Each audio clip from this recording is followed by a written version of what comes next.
there, Thrill Seekers. That was a little bit of a song called Hits Are Everything, which I wrote, I can't even remember when I wrote that, but it was rewritten, the lyrics were rewritten for a movie called Zombie Bounty Hunter MD, written and directed by Pirooz Kalea, and the lyrics were partially rewritten by Pirooz and myself to kind of fit the theme of the movie. And the theme of the movie was about this idea of hits are everything. It was this idea that people would bend the truth for the sake of getting hits.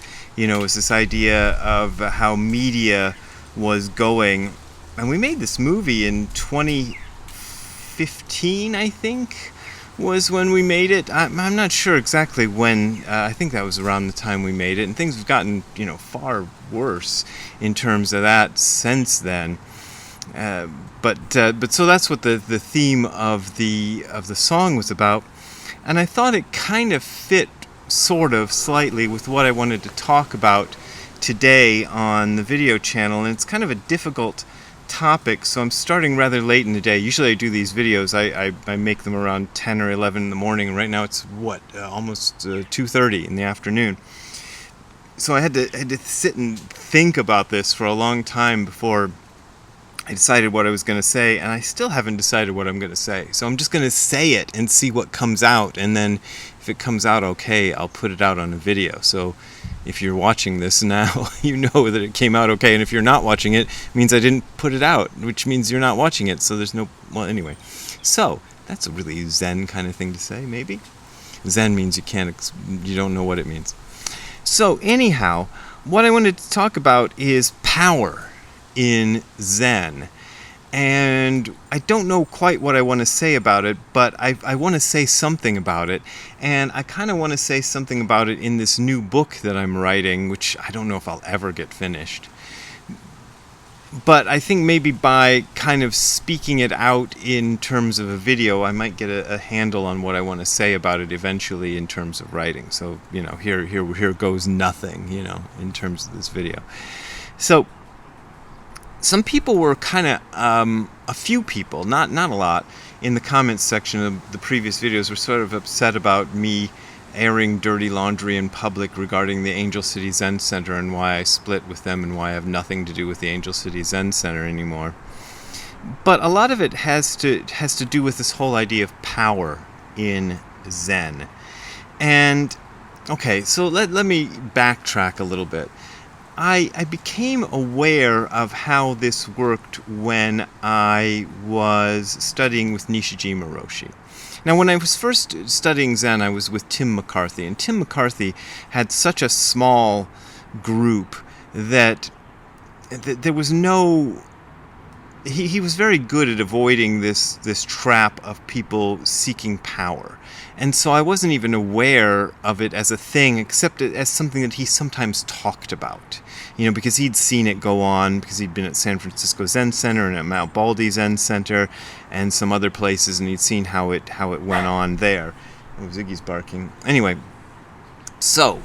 but I began to see it at work with Nishijima Roshi's group, because Nishijima Roshi was a famous Zen master. He wasn't as famous as some, but he was more famous than others. He had books out. He put out To Meet the Real Dragon, and he was translating Shobo Genzo, which was a big deal because his was at the time the only complete English translation of Shobo Genzo. Since his version has been published, other complete versions of Shobo Genzo have appeared, but his is still the best of the complete versions of Shobo Genzo, hands down. Really, there's no argument. I've seen people try to make the argument, but they're silly. Really, if you compare his version of Shobo Genzo, as far as an English translation of the complete Shobo Genzo, to any others, it's far and away the best, because it is a very reliable and direct translation, and I've compared it to the English and I've compared it to the original Japanese when I was working on, especially when I was working on Don't Be a Jerk, and it came from Beyond Zen, going directly to the original Japanese and looking at them side by side and going, oh yeah, this is really, really reliable in ways that the other English translations just aren't. So he had this sort of power from having had this really good translation, which of course, credit where credit is due, Mike Cross really was very much instrumental in making that translation as good as it was, because Nishijima Roshi was certainly the spark for it and certainly pushed it and made it happen, but without Mike Cross it wouldn't have been as precise as it was, because Nishijima Roshi himself could not have done the precision kind of work that Mike Cross was able to do. So Mike Cross was very important in that work. But when I was with Nishijima Roshi's group, I became aware that there were people around who were circling Nishijima Roshi because they saw him as a possible source of power. They thought that if they could get a credential from Nishijima Roshi, the famous Zen master, that would give them some kind of power in the world. And I thought this was kind of a bit ridiculous at the time, because I thought, well, what are you going to do with that? I lead a cult, or I don't know. I didn't know what they were planning to do with this, but I could definitely see that there were people. There was one guy in particular, and I'm not going to go into great detail. I thought about it, and I thought it through about all the detail I could go into about this one guy, but I'm just going to save it. But there was one guy in particular who was jockeying for a credential from Nishijima Roshi. He'd been around another Zen teacher who didn't give him a credential, and so he wheedled his way into Nishijima Roshi's group in order specifically to try to get a credential from Nishijima Roshi so that he could use it for the purpose of getting power. I don't think he had any interest in Nishijima Roshi's teachings at all, but he wanted to get power. So I could see this at play. His was the worst case, but there were others around who I could see wanted to get power. And when Nishijima Roshi actually appointed me as head of Dogen Sangha International, what was Dogen Sangha International? No one ever knew what that was. But he appointed me as head of that when I didn't want to be head of that. I never asked to be head of that. Then everybody was coming at me. All these people who wanted to be that were coming at me with knives and things. And the guy I just mentioned was going online at the time, telling Ziggy, what are you barking at? Anyway, going online like Ziggy, barking at the world, telling the world that Nishijima Roshi was senile and incompetent and mentally diseased and couldn't be trusted and all this stuff. You wanted a credential from the diseased, mentally incompetent guy? I don't know. But anyway, so all that was happening. So I got to see that in play, and it was really depressing to me to see how so much of what was involved in Zen was this stuff of people jockeying for power. People just wanted power, and I couldn't understand it at all. But it kind of goes along, though. It may be something that if you're going to have a kind of communal sort of practice, it becomes necessary to a certain degree. Like, one of the complaints that people have about Zen is they'll go in, they'll say, oh, this is militaristic. This is one, if you go online, you'll find a bunch of people saying, oh, Zen is no good because it's militaristic. And what they mean is that if you go into a Zen temple, any kind of Zen temple or Zen center or whatever that's running efficiently, you'll find a hierarchy. and you'll find people at the top and people in the mid-level, and then there's a very strict order that things have to be done, where one person usually is kind of an absolute dictator, and then there's other people that call the shots, and then there's a hierarchy, like any other place that has a hierarchy, like a military. And I think if you want to have any kind of a community of human beings, you gotta have that. Every sort of hippie commune that ever tried to run without that has fallen apart. Either fallen apart or they've adopted some sort of power hierarchy. So you gotta have that. And I don't know, personally, how you can manage the two things of having people trying to engage in a serious spiritual practice and have that kind of power hierarchy at the same time. Because it seems to me to be these two things are at odds with each other. I think that the idea is that the power hierarchical structure is supposed to protect the environment so that the spiritual work can be done. And ideally, the way it's done in Japan to try to circumvent this sort of jockeying for power thing is that the positions are never fixed. So you never have anybody stay in any position in the Zen center or Zen temple for any length of time. You always shuffle it around.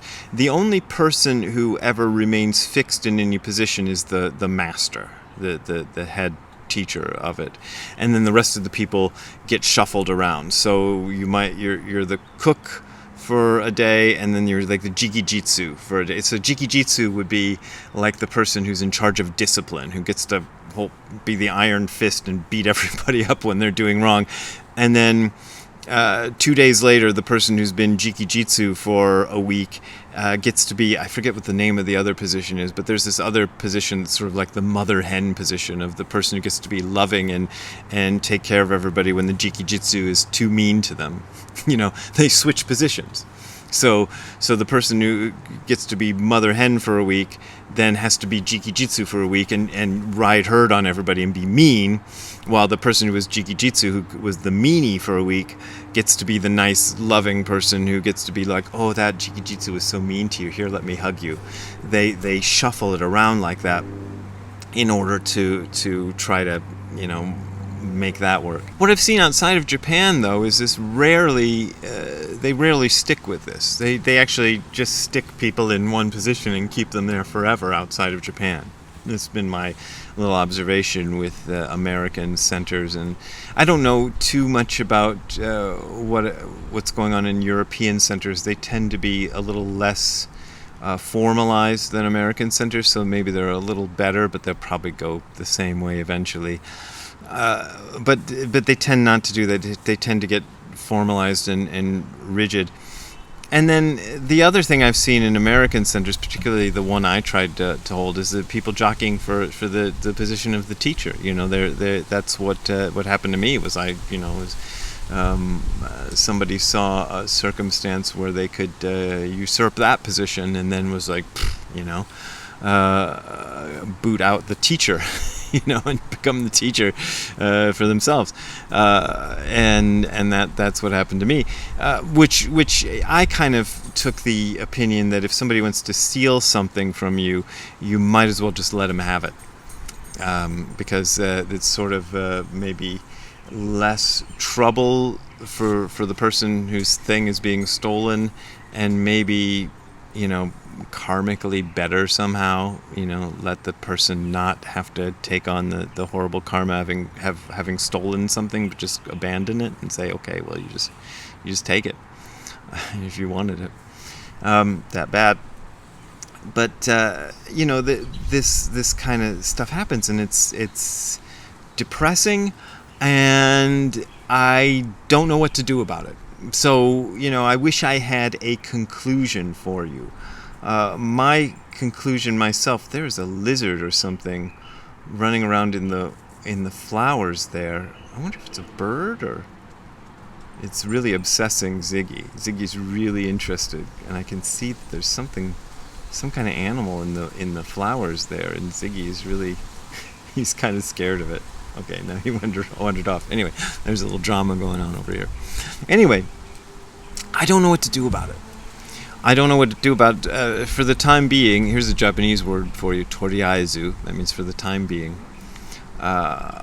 I learned, that was one of the first words I learned when I entered Tsuburaya Productions, was toriaizu. And I thought, later after working for the company for a while, that is sort of, at least of the version of Tsuburaya Productions I worked for, which has changed considerably since then, that was the byword of that company. Everything was toriaizu. Anyway, toriaizu, for the time being, I figured that all I could do was walk away from it.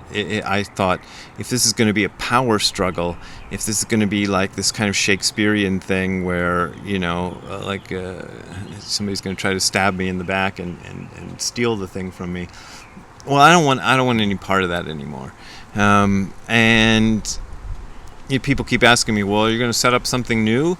And I go, I don't know if I want to set up something new, because I don't want it to devolve into that again, and I don't know how to avoid it devolving into that again.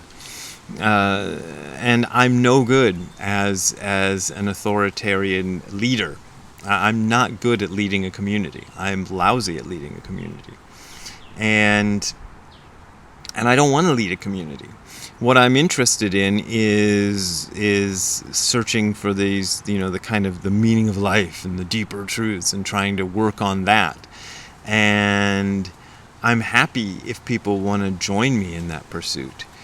But if people now see me as a famous teacher who they can get a credential from, and therefore go out and be powerful by having received that credential from me, I don't want any of that. I'm not interested in that. I'm not interested in giving you a credential so you can go out and be powerful. So if that's the reason people are joining me, which I found out that certain people were, then that's stupid, and it's not what this is about for me. It has no interest at all.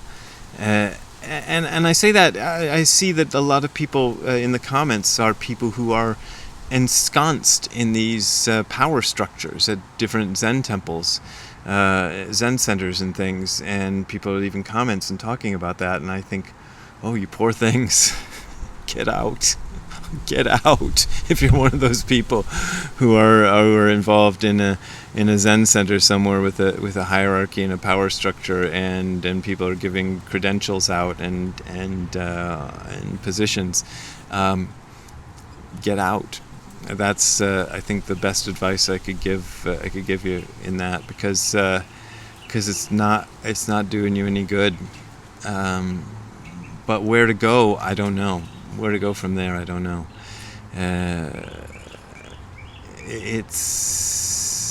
I wish I had an answer. This is like a lot of videos I do where I don't have an answer. If I had the answer, I'd tell you. I like Nisargadatta Maharaj's approach, although I don't know if I could do it. But what he would do, as I've talked about, he had people come up to his living room, and he would talk to them, and he would meditate with them. And if you bugged him too much, he'd kick you out of his living room, because it was his living room, And there was no power, there was no titles handed out, and there was none of that. It was just people who were interested in this thing, and there was a certain time you could come and ask him questions, and once he was tired of answering questions, you were out, you were gone. And if you bothered him, you were out of there. That was it. It was his place.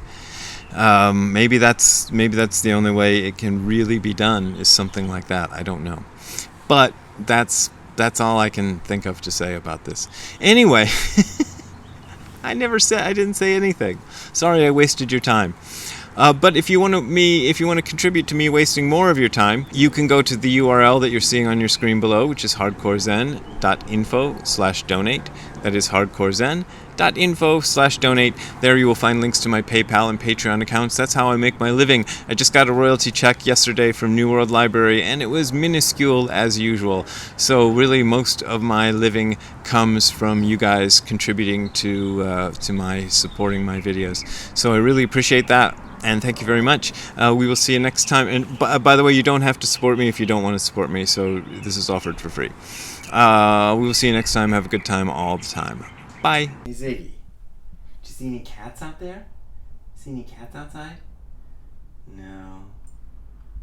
Alright, well, maybe next time, okay? Alright, bye-bye.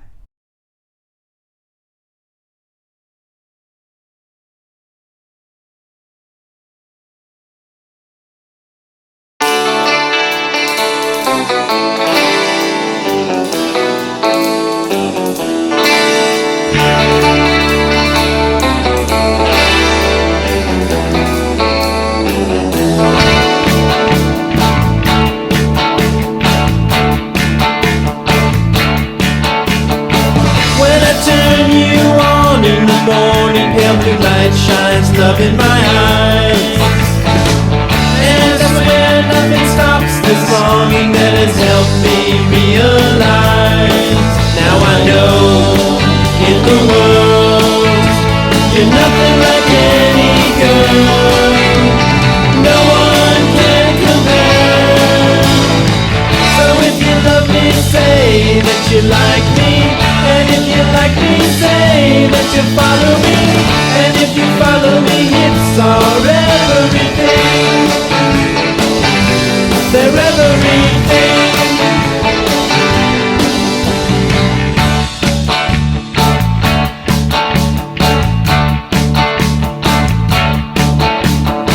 When I turn you on in the evening, pale blue light shines truth in my eyes.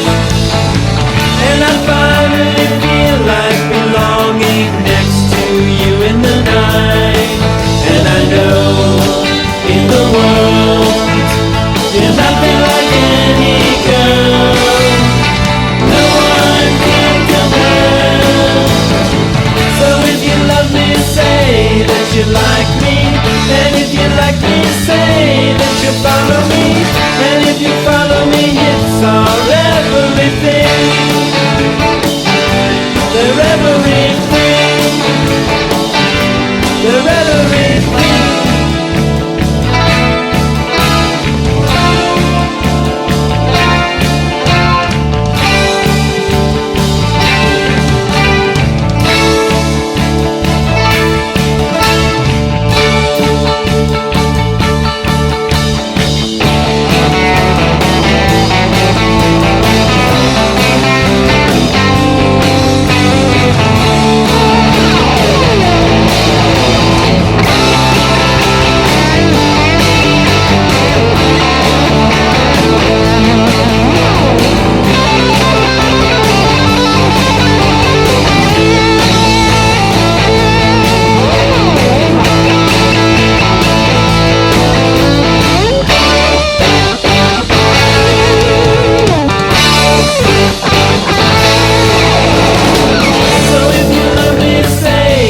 You like me, and if you like me, say that you follow me, and if you follow me, it's our everything.